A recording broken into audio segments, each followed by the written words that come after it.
le Premier ministre japonais, Shinzo Abe, qui a, en 2013, mis en place, si vous voulez, une stratégie pour faire face au vieillissement de la population japonaise. Shinzo Abe a mis en place une stratégie qui était appelée par la suite Abenomics. C'est Abe son nom et Nomics c'est la deuxième partie du mot Economics, pour mettre en évidence l'importance de l'implication des femmes dans l'économie. Et depuis 2013, cette stratégie a été engagée et je pense que le pari a été gagné. Donc, il était conscient que ce n'est pas la peine d'aller chercher ailleurs. Notre population vieillit, le pourcentage de la population active est de moins en moins important. On a les femmes qui restent toujours sous-employées, non pas sous-exploitées, loin de ça, sous-employées, et donc il faut faire face à cette, si vous voulez, armée de réserve finalement. Bon. Donc, finalement, le constat est là, la nécessité est là. Peut-être je suis parti de l'état des lieux en Tunisie, mais cela s'applique partout, même si je prends l'exemple japonais ou ailleurs. L'exemple du Rwanda, par exemple.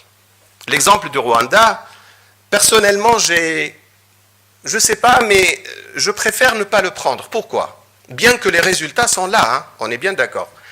Mais lorsqu'on regarde l'histoire du Rwanda, on va trouver que dans les années 90, il y a eu un génocide qui a pratiquement coûté la vie à presque 20% de la population, dans la majorité des hommes.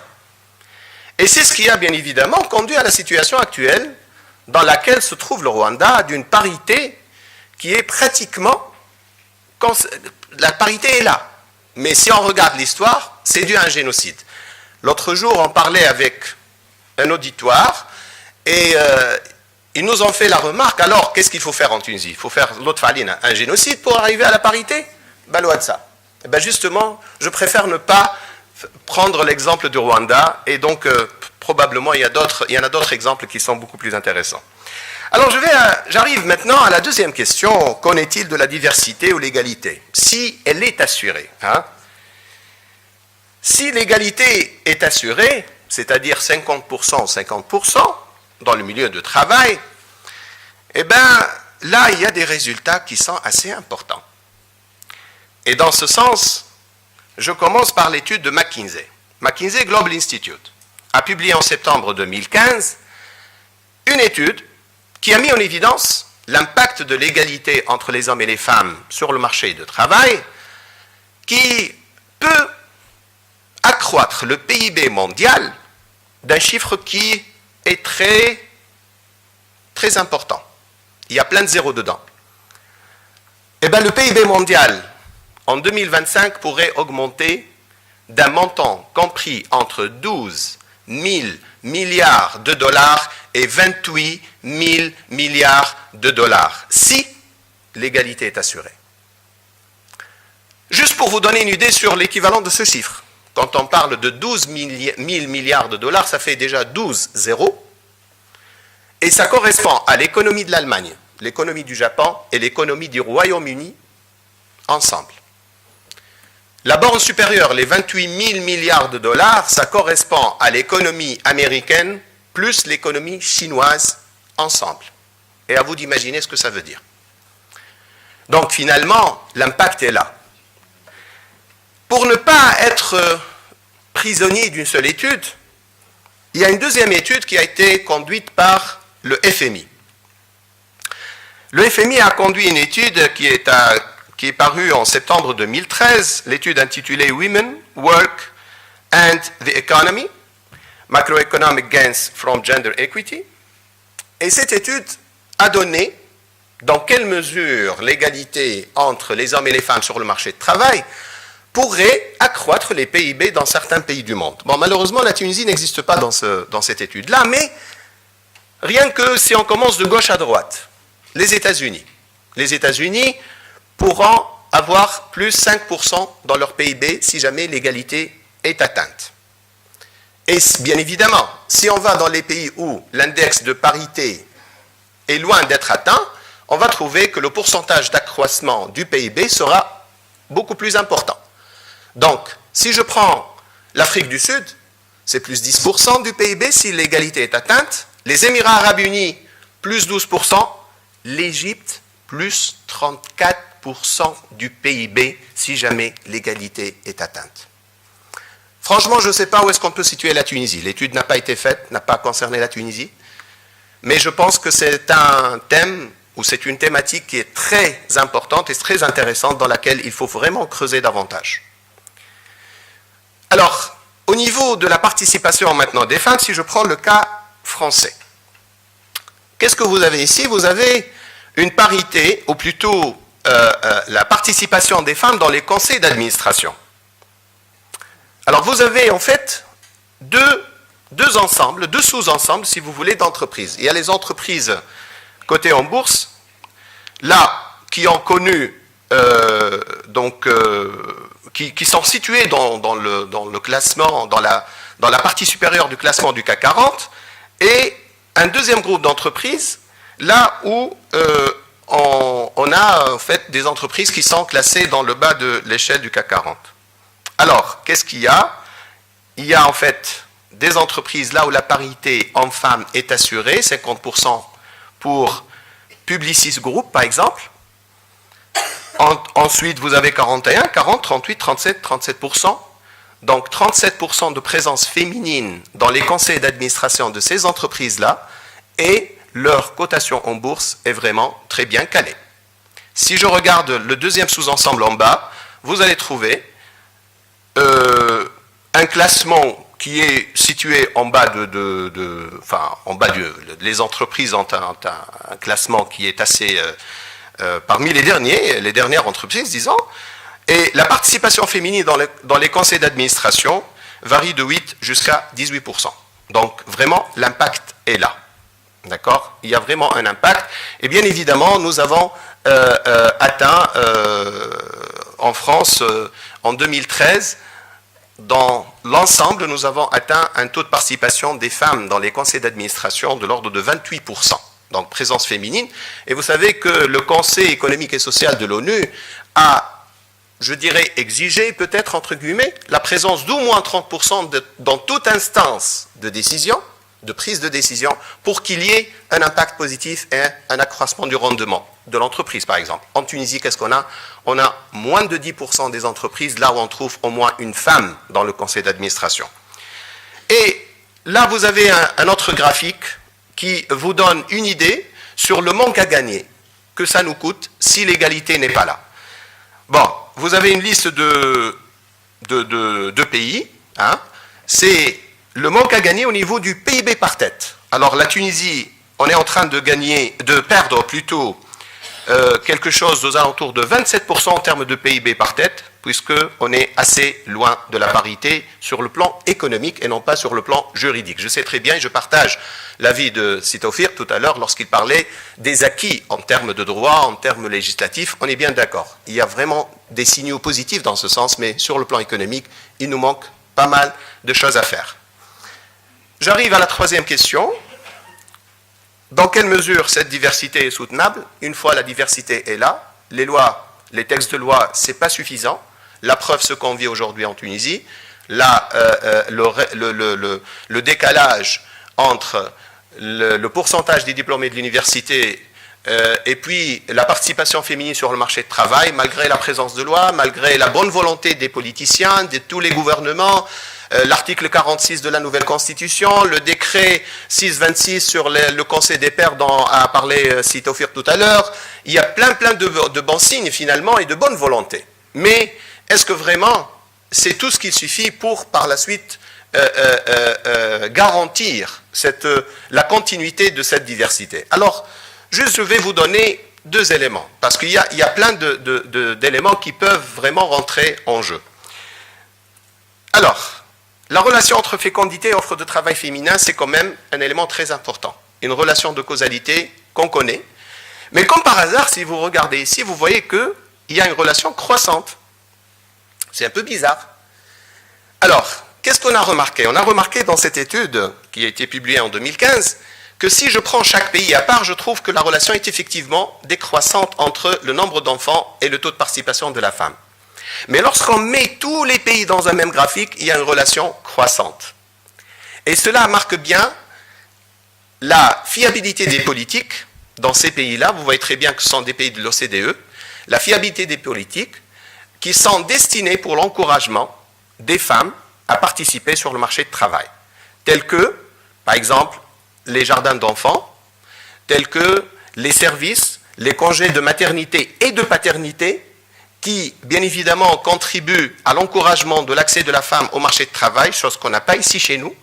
Donc, il y a pas mal de lois, il y a pas mal de choses, il y a pas mal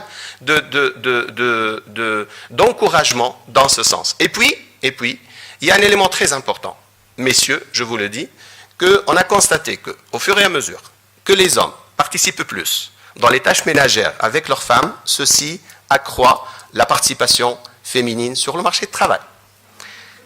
On est bien d'accord sur ça. C'est vrai que probablement il n'y a pas d'études faites proprement dites. Il y a une enquête, malheureusement, la seule enquête qui a été faite concernant la répartition des 24 heures sur les tâches ménagères et domestiques et marchandes, etc. Mais c'est une date assez ancienne qui date depuis 2005. C'est pour cela que je n'ai pas voulu mettre ça devant vous, parce que c'est quand même assez ancien, mais j'espère bien qu'il y aura une initiative dans ce sens pour mieux cerner la question de la répartition des tâches. Alors, le deuxième problème, 2 minutes. Le deuxième problème, c'est le problème de paix. Même dans les pays de l'OCDE, le problème de paix existe. Donc le gender wage gap, l'écart de salaire existe, même dans les pays de l'OCDE. Dans le secteur privé, on compte un salaire moyen féminin inférieur au salaire moyen masculin de l'ordre de 15,46%. D'après l'enquête des micro-entreprises en 2012, on a découvert qu'en Tunisie, l'écart de salaire entre les hommes et les femmes dans le secteur privé non structuré est de l'ordre de 35%. D'après l'enquête micro-entreprise de 2012. Encore plus. Si je vais vers le secteur privé structuré, il y a une enquête qui a été faite par le CRES, le Centre de recherche et d'études sociales, et qui a révélé, en 2011, c'est une enquête sur la structure des salaires dans le secteur privé en Tunisie, cette enquête a révélé que dans le secteur privé structuré, l'écart de salaire étant de l'ordre de 25%, donc 10 points de décalage entre le structuré et le non structuré. Et bien évidemment, c'est une photo que je vais vous montrer, qui a été prise à Paris le 1er mai 2011, là où les femmes réclament l'égalité des salaires. Donc c'est quelque chose qui est bien évidemment très important, et ce n'est pas uniquement dans les pays en développement qu'on a ce problème-là. Pour conclure, je conclus. Pour conclure, donc finalement la diversité, et plus précisément l'égalité des genres, est fortement recommandée. On ne va pas s'en échapper. Hein. Si la diversité est assurée, le PIB pourrait s'améliorer, moins de dépenses inutiles, plus d'émancipation de la femme et par conséquent de sa famille, de ses enfants. Et puis la troisième question, donc, la réponse à la troisième question, c'est que la diversité pourrait être soutenable si les mesures et mécanismes nécessaires sont déployés pour veiller sur son maintien. Et je termine sur cette photo prise dans le nord-ouest en Tunisie, et à vous de commenter. Merci.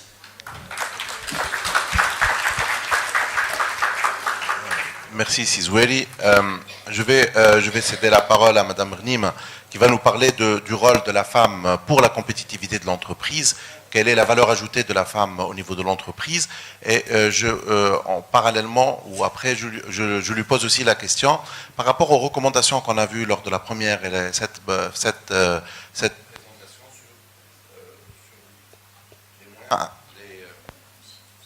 à mettre en œuvre.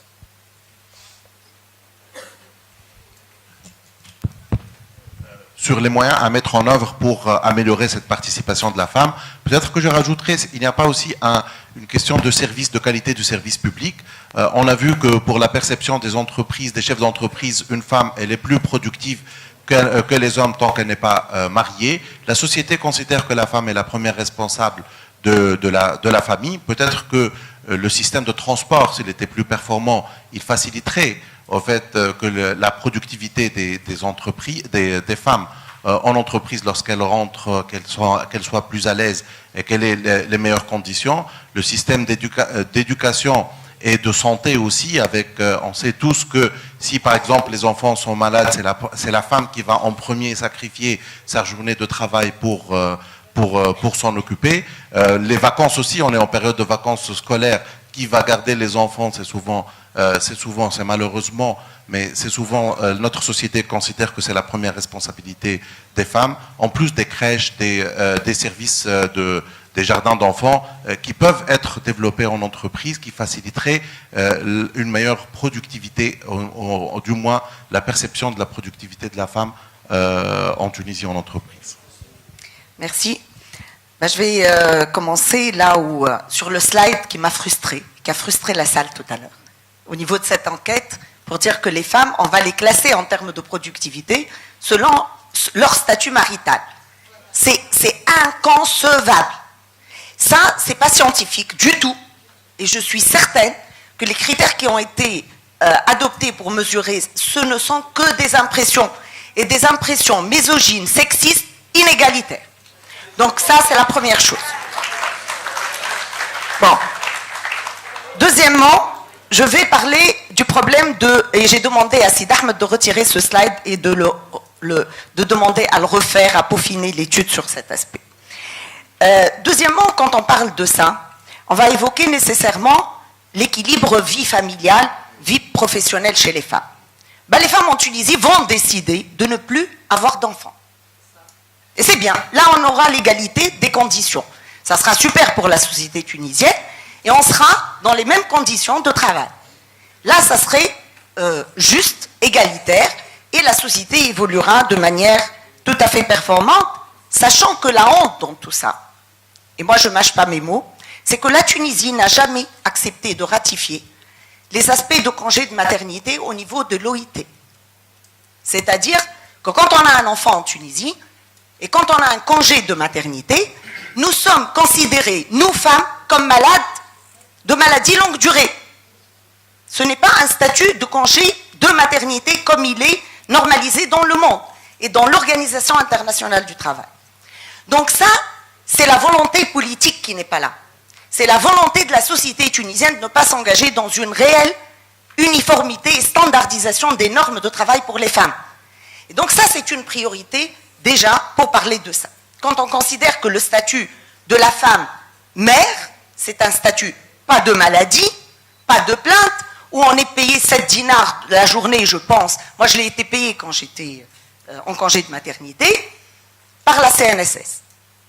Voilà le salaire de la maman quand elle met au monde un enfant. Donc ça, c'est déjà la première chose. Tout le reste, je vais passer sur les conditions des crèches, des structures d'appui, des conditions de travail de la femme.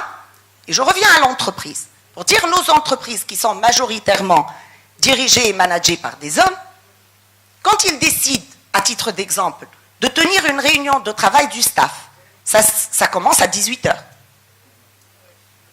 Et donc, on dit, ouais, mais les femmes, elles sont là, elles ne veulent pas rester, c'est pas possible, elles sont toujours absentes, elles veulent toujours rentrer avant, elles ne peuvent pas assister au conseil, etc. Mais pourquoi fixer les heures des réunions en dehors des heures de travail? Ça, c'est la première chose. J'ai vécu dans un groupe où les réunions de staff commencent à 18h d'été, été ou hiver, et qui se terminent à 1h du matin. Et par conséquent, il est arrivé un jour où j'ai oublié ma fille à la crèche jusqu'à 11h du soir. Et ça, je défie quiconque, parmi, excusez-moi, les hommes, pas nécessairement présents dans la salle, qui auraient vécu ça. Donc, ça, c'est dû à quoi? Quand vous vous investissez, etc., vous risquez d'oublier vos responsabilités familiales parce que vous avez un travail prenant, parce que vous avez des responsabilités. Mais après, 20 ans après, je l'ai toujours sur la conscience. Donc, il faut absolument qu'il y ait des structures d'appui et des structures tout à fait adaptées aux conditions des hommes, des femmes, etc. Je vais vous dire au niveau des législations qu'on a mis en place pendant un moment, parce qu'on voulait faire de l'excès de zèle, parce qu'on voulait dire oui, mais les femmes, il faut dégager un peu de temps pour elles, etc. Avant 2011, je ne sais pas, je ne me rappelle plus quelle année, 2007 ou 2008, une loi a été promulguée pour octroyer aux femmes, donc la possibilité de travailler à mi-temps et de bénéficier des 2/3 du salaire. Eh bien, les femmes sont beaucoup plus intelligentes que les législateurs et les politiciens. Je me rappelle qu'il y a 4 ou 5 cas qui ont eu recours à cette loi. Parce qu'on a compris que c'est un piège, parce qu'on a compris que le droit à un congé de ce sens-là, c'est du ressort de la famille et non pas des femmes. Donc si la famille, le père comme la mère, homme comme femme, pouvaient postuler à un statut comme ça parce qu'ils ont des conditions particulières qui nécessitent un dégagement de temps libre pour s'occuper de parents à charge ou de garçons, je ne sais pas quoi, etc., on l'aurait accepté cette loi. Eh bien cette loi, c'est une loi qui ne rime à rien, qui est là, que personne n'utilise.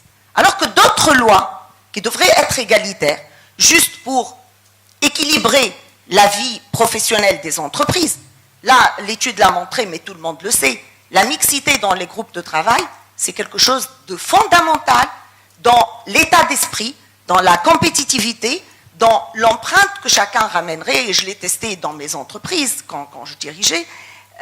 Quand on a un groupe d'hommes uniquement dans les services techniques, etc., ça tourne à la violence à un moment ou à un autre. Quand on a des groupes exclusivement femmes, ça tourne à des bobards de femmes. Quand on a des groupes mixtes, c'est super. C'est l'envol, c'est la compétition, c'est l'enrichissement, c'est la croissance et c'est de nouvelles idées qui émergent à chaque fois. Autre aspect sur lequel je voudrais attirer l'attention, c'est le fait de cette gestion de carrière et l'égalité des chances. Alors tout le monde le sait, mais personne ne le dit parce que c'est un tabou. Quand vous avez en face de vous un candidat, quand c'est un garçon, on lui demande c'est quoi vos aspirations salariales, comment vous voyez votre carrière, quelles sont vos qualifications, etc. Point barre.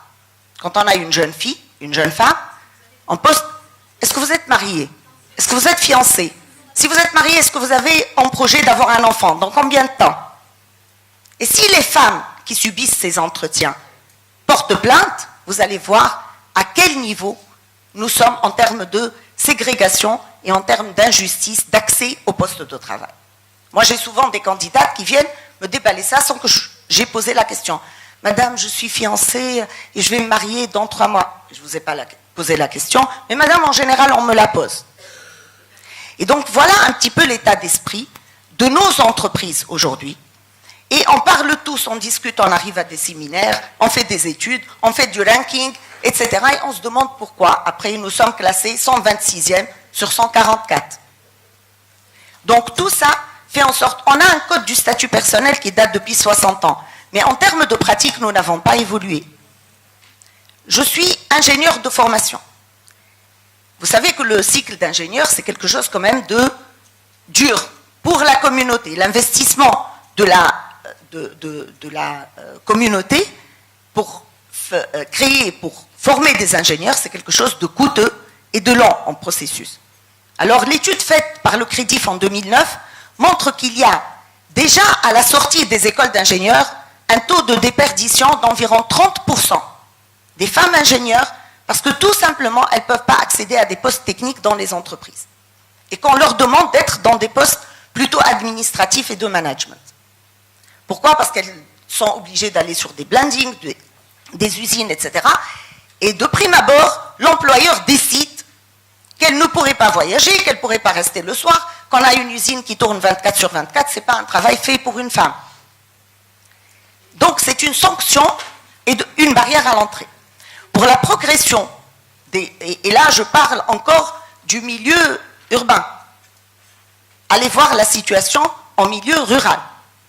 Parce que les diplômées chômeuses, qui sont 70% effectivement des diplômés de l'enseignement supérieur, quand elles rentrent dans leur bled, à l'intérieur du pays, parce qu'après la fin des études, elles ne peuvent plus rester dans les centres universitaires et les grandes villes, pour accéder au poste de travail, elles acceptent n'importe quel boulot dans la région, et parce que les parents sont là, ils disent non, tu ne peux pas y aller, tu ne vas pas louer toute seule, etc. Et donc, elles sont doublement pénalisées. Elles acceptent, on a fait les études, hein, elles acceptent un travail qui est sous-qualifié, voire ouvrier, dans la région, agricole en général, d'ailleurs. Et de l'autre côté, comme elle est surqualifiée de point de vue diplomation, elle n'arrive pas à se marier dans la région parce que les mecs sont moins diplômés. Voilà la situation. Ça peut vous faire marrer, mais c'est ça la réalité. Après, on vient nous dire, oui, les femmes, elles sont plus célibataires aujourd'hui. Pourquoi? Parce qu'elles font trop d'études. Trop. C'est négatif. Donc, il y a plein, c'est complexe. Je ne dirais pas que c'est simple. Les lois, c'est très bien. Avoir un conseil d'observation, etc. Mais quand on regarde la pratique au quotidien, on continue à constater que les réunions où il y a des lobbies, où il y a les opportunités, ben ça ne se passe pas dans les milieux fréquentés par les femmes. C'est en dehors des heures de travail. C'est dans des endroits où les femmes n'y sont pas, à 21h, 22h. Et en termes de chefs d'entreprise, elles ratent les opportunités également d'affaires parce qu'elles ne sont pas dans le circuit d'information. En plus. Donc, on sait très bien que les bonnes transactions, ça se passe autour d'un verre. Les femmes ne sont pas là. Donc, moi, je le dis sans mâcher mes mots parce que ce sont les réalités des études, etc. et des enquêtes faites terrain. Donc, ce n'est pas pour dire que les femmes sont victimes, elles y sont pour beaucoup aussi. Parce que quand elles subissent les injustices, elles ont appris, de par leur éducation, à se taire. Et donc, rien n'est évoqué et on ne trouve rien au niveau des statistiques. Donc, la demande serait de mettre réellement un plan égalitaire avec une maximisation de chances. Et la discrimination positive dans ce cas-là est très percutante dans les entreprises. Parce qu'il faut booster un petit peu. Le cas des CAC 40 avec les 40% de représentation au conseil d'administration, c'est une loi qui a été imposée à ces entreprises-là. Nous n'avons pas ça. Nous avons plus fort. Nous avons inscrit la parité et l'égalité dans la Constitution et nous sommes restés là. Et en termes de volonté politique réelle d'imposer les choses sur le terrain, on n'en voit pas. Et nous sommes, je ne me rappelle plus le nombre, nous sommes au 8e gouvernement depuis la Révolution. Quel est le taux de représentation des femmes dans ce gouvernement? Donc c'est toute l'image et c'est toute l'image que nous reflète notre société, malheureusement, très éduquée, très émancipée, mais excusez le mot, très hypocrite en termes de pratique.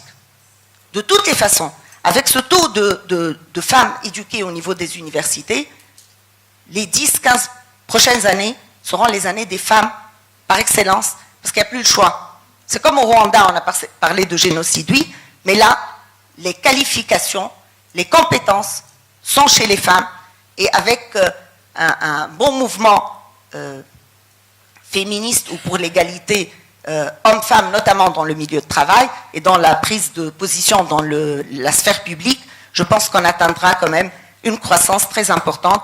Et je félicite les jeunes parce que les jeunes n'ont pas dans cet esprit cette inégalité. Ils sont partis, hommes comme garçons comme filles, dans des cursus très très challenging à l'international aussi bien qu'à l'échelle nationale. Et on aura un écrémage, donc, etc. Je finis par un cas que la première femme présidente de cour dans l'histoire de la Tunisie, la magistrate Jewida Giga, me dit tout le temps, elle me dit, vous savez quand est-ce que la situation change? Quand un homme vient, par exemple, pour un cas de divorce au tribunal, il insulte le code du statut personnel, nanana, Bourguiba, et les femmes ont trop de droits. Et quand un papa arrive avec sa fille qui divorce, le discours change de 180 degrés. Voilà la réalité. Merci.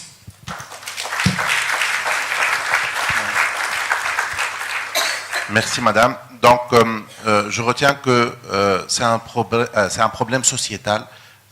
Essentiellement, c'est la société qui n'arrive pas à se transformer. C'est un problème au niveau des entreprises, de la gouvernance